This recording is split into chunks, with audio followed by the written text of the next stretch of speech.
واعتصموا بحبل الله جميعا ولا تفرقوا واذكروا نعمة الله عليكم إذ كنتم أعداء فألف بين قلوبكم فأصبحتم بنعمته إخوانا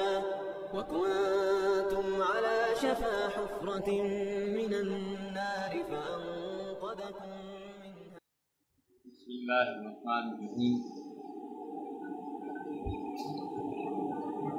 إن تنصروا الله ينصركم ويثبت أقدامكم. موجودہ حالات میں ایمان، استقامت اور اتحاد کے عنوان سے ملکی سطح پر جو مہم جاری ہے، اس سلسلے میں ہم سب کو باخبر رہنا چاہیے کہ کوئی رسم ادا نہیں کی جا رہی ہے، بلکہ وقت کی بڑی ضرورت ہے۔ آپ جانتے ہیں کہ ہندوستان میں مسلمانوں کی تاریخ اتنی ہی دراز ہے جتنی اسلام کی تاریخ ہے، یعنی اسلام کے ابتدائی دور میں ہی مسلمان ہندوستان میں اسلام کا پیغام لے کر آ چکے تھے۔ ابتدائی طور پر دعوتی کام بھی ہوتا رہا اور اقتدار اختیار کا دائرہ بھی وسیع ہوتا چلا گیا، لیکن رفتہ رفتہ یہ سلسلہ قائم نہ رہ سکا اور ہندوستان میں مسلمانوں کے سیاسی اقتدار کی گرفت کمزور ہوتی چلی گئی، اور اسی دوران یہاں یورپ کے بحری قزاقوں کے دور کی ابتدا ہو گئی، یعنی ایک وسیع اور عریض ملک جو ہے مٹھی بھر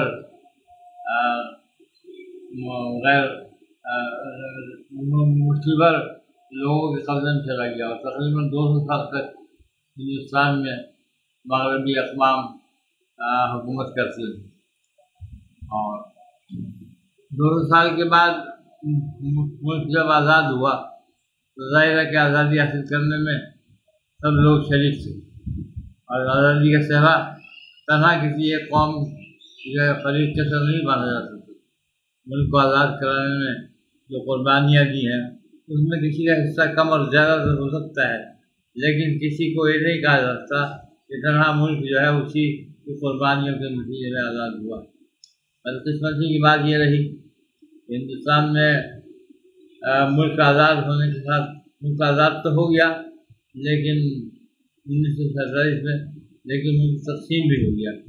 ملک کی تقسیم کی ذمہ داری بھی کسی ایک فریقے سے نہیں ڈالی جاتی۔ وہ لوگ غیر فریق سے ناواقف ہیں یا لوگوں کو اندھیرے میں رکھنا چاہتے ہیں جو کسی ایک فریق کو ملک کی تقسیم سے ذمہ دار کراتے ہیں۔ بارکار ملک آزاد ہوا اور تقسیم بھی ہو گیا، اور دونوں حقیقتیں مسلمہ ہیں، دونوں سچائیوں کو مان لینا چاہیے کہ ملک اس طرح غیر منقسم بھی نہیں ہے اور ملک جو ہے اب غلام بھی نہیں ہے، آزاد۔ کسی ایک حصے میں اگر مسلمان غلبہ و اقتدار رکھتے ہیں، دوسرے حصے میں باقی لوگ دوسرے اپنے طور سے شریک حکومت ہیں۔ بھارت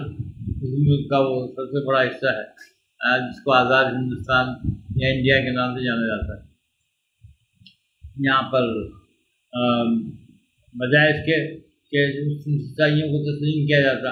جن کا اقرار کر چکے ہیں، یعنی یہ کہ ہندوستان سب کا ہے، جیسا کہ مشہور ہم نے بچپن میں جو تحریک آزادی جاری تھی یہ نعرہ سنا تھا کہ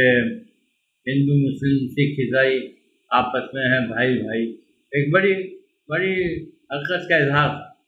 کہ ملک نہ صرف ہندوؤں کا ہے، نہ صرف مسلمانوں کا ہے، نہ صرف سکھوں کا ہے، نہ صرف عیسائیوں کا ہے، بلکہ سب کا ہے۔ اور لیکن اقتدار کی حوث کا برا ہو کہ کچھ لوگوں نے اس کے مخالف سمت میں جانا شروع کر دیا اور ہندوستان کے عوام میں باہم نفرت پھیلانے کو انہوں نے اقتدار کرنے کا ذریعہ بنا دیا۔ چنانچہ موجودہ حالات انتہائی پریشان کن ہیں، اور وہ پریشانیاں بھی ایک معنی میں مشترک ہیں۔ ملک بگڑتا ہے، ملک میں نفرت پھیلتی ہے تو تو اس کا نقصان جو ہے ملک کمزور ہوتا ہے، تو اس کا نقصان جو ہے وہ صرف کسی ایک طبقے کو نہیں ہوتا، بلکہ وہ اس کا نقصان سب کو ہوتا ہے، لیکن خاص طور پر اقلیت اس کے نشانے میں ہے، کیونکہ جمہوری طرز حکومت میں اقلیت اگر عمریت کو جمہوریت کے کاندھے پر سوال کر کے اقلیت کو مسلط کیا جائے تو ظاہر سی بات ہے کہ اس کو نقصان اقلیت کو ہوتا ہے۔ آج یہی کچھ ہو رہا ہے، اور اس سلسلے میں ہمارا مسلمانوں کا تناسب یہاں پر اتنا کم ہے، یعنی اقتدار کی شراکت میں، اگرچہ وہ دوسری بڑی اکثریت ہے، دوسری بڑی تعداد ہے، لیکن شراکت داری سے کہنا چاہیے وہ اقتدار میں ان کی برائے نام ہے، یقیناً ووٹ دینے میں برابر ہے، یقیناً دستور نے جو حقوق دیے ہیں مسلمانوں کو اور دوسرے اقلیتوں کو، اس میں مسلمان دوسری بڑی اقلیت ہونے کے ناطے بڑے حصے دار ہیں، لیکن یہ سب کچھ لکھا ہوا ہے، جو کچھ ہو رہا ہے وہ اس کے برعکس ہے۔ فوج میں کیا تناسب ہے، پولیس میں کیا حصہ ہے، اور اقتدار اور اختیار کے دائرے جتنے جہاں بھی ہیں وہاں مسلمانوں کا تناسب آبادی کتنا کم، تناسب کتنا کم ہے، چند سب لوگوں کو سوچنے کی بات۔ اب نوبت یہ پہنچ کوئی 20 سالوں سے، چند سالوں سے، جب سے مخصوص ہو رہی ہے کہ لوگ برسر اقتدار آئے ہیں، اور یہ ہے کہ وہ سمجھتے ہیں کہ مسلمان اور اقلیت سے وہی کھائیں جو وہ کھلانا چاہتے ہیں، وہی پہنے جو وہ پہنانا چاہتے ہیں، اور دن بدن حالات بگڑتے جا رہے ہیں۔ ماب لنچنگ جیسے واقعات بدقسمتی سے ملک کے معمول کا حصہ بن چکے ہیں، اور اسی طرح سے اب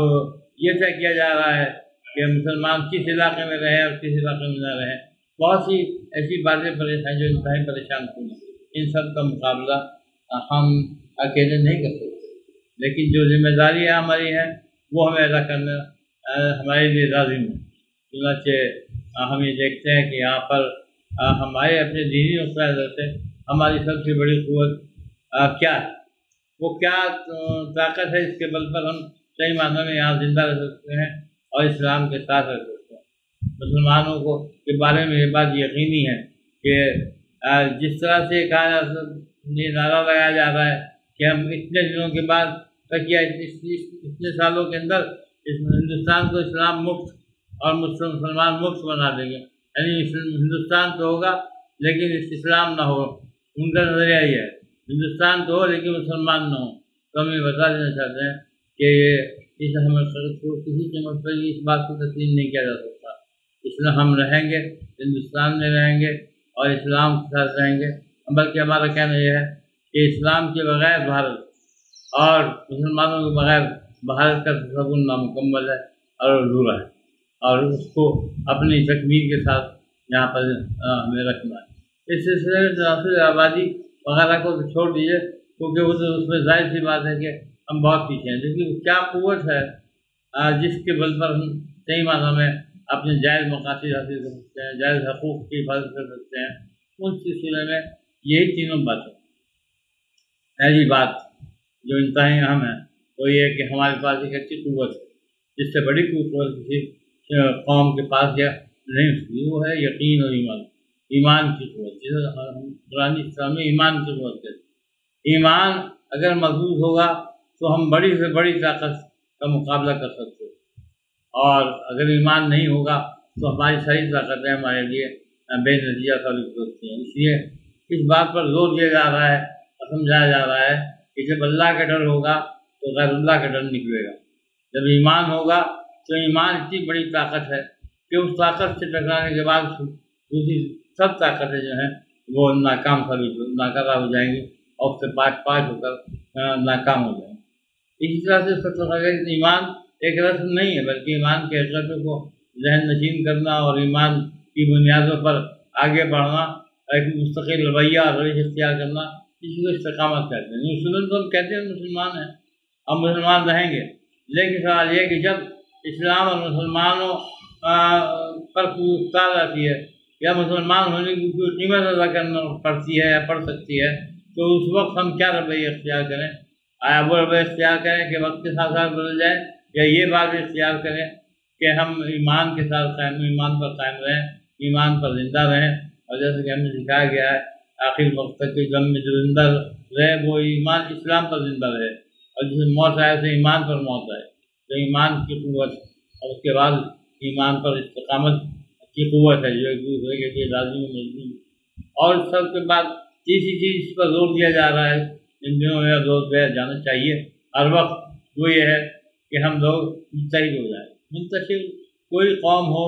یا کوئی ملک ہو، منتشر ہو کر کبھی نہ قوت حاصل ہو سکتی ہے نہ تحفظ ہو سکتا ہے. یہ تینوں نکات ہیں جس کو تفصیل کے ساتھ سمجھانا چاہتے ہیں اور ہم سب کو سمجھنا چاہیے. ان چند باتوں کو ہمارے کارکنان، ہمارے رفتہ کار اب بچی بڑے پیمانے پر بڑے بڑے جلسے کر کے نہ صحیح، لیکن ڈور ٹو ڈور جسے کہتے ہیں، ہر گھر گھر جا کر ان باتوں کو ذہن نشین کرنا چاہتے ہیں. میں دعا کرتا ہوں کہ اللہ رب العزت ہم سب کو اپنے نیک مقاصد میں کامیابی عطا فرمائے، اور خدا ان لوگوں کو بھی توفیق دے جو انجانے میں اسلام کی مخالفت کر رہے ہیں کہ وہ اسلام کو سمجھیں. اسلام صرف کسی مخصوص قوم کا مذہب نہیں ہے، تمام انسانیت کے لیے آیا ہے. اور اسلام پھیلے گا، اسلام کو قوت حاصل ہوگی تو دیکھیں گے کہ وہ لوگ جو آج اپنے لیے نقصان دہ سمجھ رہے ہیں وہ بھی اس کے فائدوں کے قائل ہوں گے انشاءاللہ. شفا حفرة من النار فأنقذكم